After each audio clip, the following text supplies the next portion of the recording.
Hello students, so let us proceed our chapter. This is part 4th of this chapter. In this lecture, we have to show that solids and liquids cannot be compressed but gases can be compressed. बेटा previous videos के अंदर मैं आपको बहुत अच्छे से बता चुकी हूँ कि कंप्रेशन क्या होता है. अब हमें क्या करना है, एक एक्टिविटी के थ्रू ये शो करना है कि सॉलिड्स और लिक्विड्स तो कंप्रेस नहीं हो सकते लेकिन गैसेस जो है वो कंप्रेस हो सकती हैं.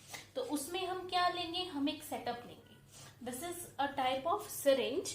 ये सिरिंज है बेटा एक, जिसका ये ऊपर वाला हिस्सा जो है वो पिस्टन है जिसको आप मूव कर सकते हो, जो मूवेबल होता है. एंड दिस इज जो उसका कंटेनर पार्ट होता है जिसके अंदर आप कुछ भी फिल करते हैं, दैट इज दिस. और हमने क्या किया, 3 सिरिंज ले ली. We name it as A, B and C. और उन सिरिंज में हमने, सिरिंज ए में हमने सॉलिड फिल कर दिया, सिरिंज बी में हमने लिक्विड फिल कर दिया और सिरिंज सी में हमने गैस फिल कर दी. उसके बाद हमने क्या किया, हमने जो है वो एक वेट जो है वो तीनों के ऊपर प्लेस कर दिया. सेम वेट, जिसके अंदर सेम वेट था, ऐसा एक वुडन ब्लॉक या किसी भी तरह का ब्लॉक, किसी भी मेटल का ब्लॉक हमने उस सिरिंज के ऊपर रख दिया. तो हम क्या ऑब्जर्व करेंगे बेटा, आफ्टर सम टाइम कि जो ए वाला पिस्टन था वो भी एज इट इज है, बी वाला पिस्टन था वो भी एज इट इज है, लेकिन जो सी वाला पिस्टन था, सी वाला पिस्टन नीचे की तरफ खिसक गया था, नीचे की तरफ मूव कर गया था. ऐसा क्यों हुआ? ऐसा इसलिए हुआ बेटा क्योंकि हमने लास्ट वीडियो में स्पेस के बारे में और इंटरपार्टिकुलर फोर्स के बारे में पढ़ा था कि जो सॉलिड्स के अंदर स्पेस होता है, सॉलिड जो है डेंस होते हैं, उनके अंदर पार्टिकल्स के अंदर जो है वो स्पेस बिल्कुल कम या ना के बराबर होता है. लिक्विड्स में सॉलिड्स से तो ज्यादा, सॉलिड से तो कम स्पेस होता है, सॉरी ज्यादा स्पेस होता है सॉलिड से, और फोर्सेस ऑफ अट्रैक्शन भी सॉलिड्स के कंपैरेटिवली वीकर होती हैं, लेकिन गैसियस में फार अपार्ट होती हैं.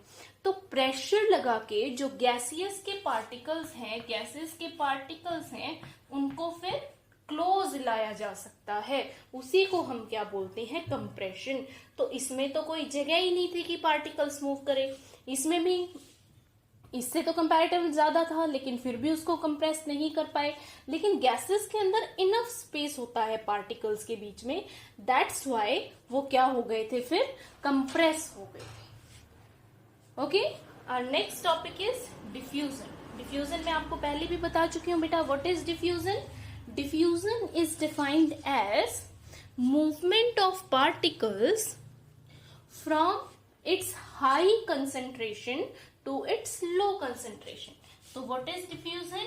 Diffusion is a process in which a substance move from its high concentration to its low concentration. For example, क्या किया हमने, रूम है, रूम के अंदर गैसेस लगा, अगरबत्ती लगा दी, तो उस अगरबत्ती की खुशबू कंप्लीट रूम में फैल जाएगी. तो जिस कॉर्नर में हमने क्या किया था, अगरबत्ती लगाई थी बेटा, वहां पर उसकी कंसंट्रेशन क्या है, ज्यादा है, लेकिन उसके बाद फिर वो कंप्लीट रूम के अंदर जो है वो फैल जाएगी. तो this process is called diffusion. अब हम तीनों का एग्जांपल्स देखेंगे बेटा. डिफ्यूजन जो है वो सॉलिड्स के अंदर भी होता है, लिक्विड्स के अंदर भी होता है और गैसेस के अंदर भी होता है. ओके, तो सबसे पहले डिफ्यूजन इन गैसेस के तो आप बहुत सारे एग्जाम्पल दे सकते हो. हमने ब्रोमीन वाला एक्सपेरिमेंट भी स्टार्टिंग में देखा था जब हम प्रॉपर्टीज पढ़ रहे थे, कि हमने एक टेस्ट ट्यूब ली थी, उसमें ब्रोमीन वेपर्स भर दिए थे, और वो ब्रोमीन वेपर्स कैसे कलर के थे, that bromine vapours were of red brown colour. और उसके ऊपर हमने इन्वर्टेड टेस्ट ट्यूब को जो है वो रख दिया था, तो वो ब्रोमीन वेपर्स ऊपर की तरफ भी चले गए थे ना, red brown colour complete column में फैल गया था. तो that can be an example. या खाने की खुशबू, गर्म खाने की खुशबू सारे घर में फैल जाती है, that is also diffusion of gases. Okay, now diffusion of liquid. Liquids में भी आपने बेटा एग्जाम्पल पढ़ा था, जैसे इंक इन वाटर का आप एग्जाम्पल दे सकते हो, पोटेशियम पर मैग्नेट इन वाटर का आप एग्जाम्पल दे सकते हो, जो कि एक्टिविटी मैंने आपको पहले भी बहुत अच्छे से करवाई थी। कैसे करवाई थी? सपोज हमने ग्लास ऑफ वाटर लिया, उसके अंदर हमने फ्यू ड्रॉप्स ऑफ इंक डाल दी, तो धीरे धीरे वो सारा पानी कैसा हो जाएगा? इंक के कलर का हो जाएगा। Now give some examples of diffusion in solids. ठीक है, लिक्विड्स में हो गया, गैसेस में हो गया, लेकिन सॉलिड्स में भी डिफ्यूजन होता है। क्या आप एग्जांपल दे सकते हैं कि सॉलिड्स में किस तरह से डिफ्यूजन होता है? Yes, give me some examples of diffusion in solids. Solids के अंदर डिफ्यूजन की एग्जांपल्स दीजिए। थिंक बेटा। ओके, सपोज इस ब्लैक बोर्ड का ही एग्जांपल ले लो। अगर मैं इस चीज को, जो मैंने यहाँ लिखा हुआ है, मैं इसको हफ्ते 10 दिन के लिए रिमूव नहीं करती हूँ, रब नहीं करती हूँ, तो क्या मैं इसको इजीली रब कर पाऊंगी? और इसको मैंने रब भी कर दिया तो इसके अंदर जो है बेटा, वो जो मैंने लिखा है उसके इम्प्रेशंस यूं के यूं रह जाएंगे।